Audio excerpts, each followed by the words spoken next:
who else do you think could possibly beat Joe Biden, and who fits your morals, your values? Who do you think will be able to run this country the best way possible? And there are a number of Republicans out there who are looking for a fresh voice, who are looking for somebody other than Donald Trump. The first Republican presidential debate is happening tonight in Milwaukee.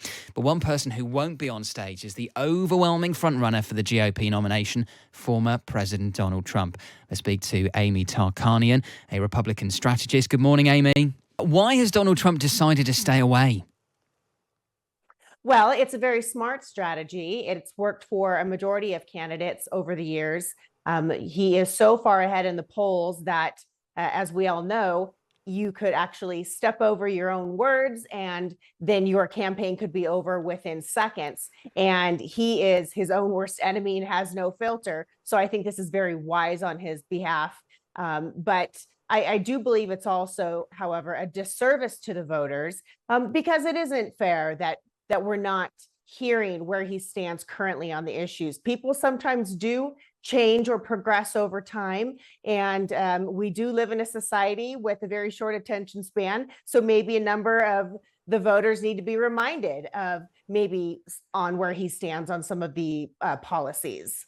If it was the other way round, if another candidate was refusing to appear on stage, Donald Trump would be going after them hammer and tongs, and his supporters would be absolutely laying into the person who refused to turn up, calling him a coward and saying he was a chicken and all of that. But for Donald Trump, it appears to work. According to reports, Amy, he's going to be doing an interview with the former Fox News host Tucker Carlson instead.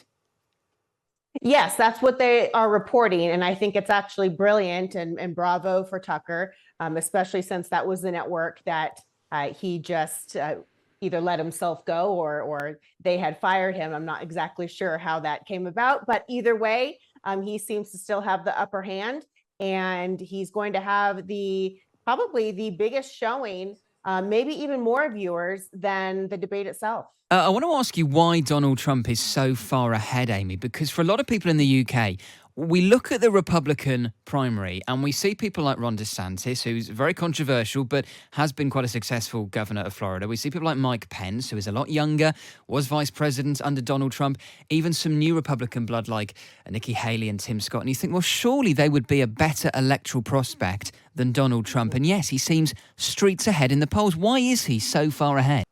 Well, I think he's done an excellent job with his PR and with rallying up his base and keeping his base, and basically enveloping all of these members into his own personal tragedies, if you will, his own personal situations that keep getting hurled at him one from the next. And he's created this aura of victimhood, which many have fed into. And so whether if you want to call that being frustrated with the government or conspiracy theories or brainwashed, it is quite boggling for one to witness, such as myself, a number of folks who I thought were incredibly intelligent individuals at one time just continue to listen to every single thing that this man has to say and repeat the rhetoric. The rest of the lineup, as it were, the 8 who will be taken to the stage, we believe, are Florida Governor Ron DeSantis, former UN Ambassador Nikki Haley,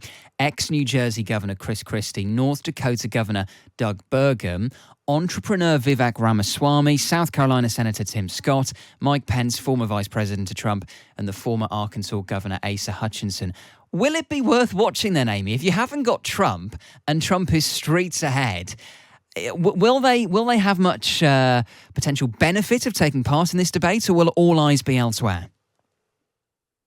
I think you're going to have people who are probably going to have X, or formerly known as Twitter, if that's where Tucker decides to air the interview, maybe on their handheld cellular while they're watching the debate on television, just to make sure that they're not missing out on anything major.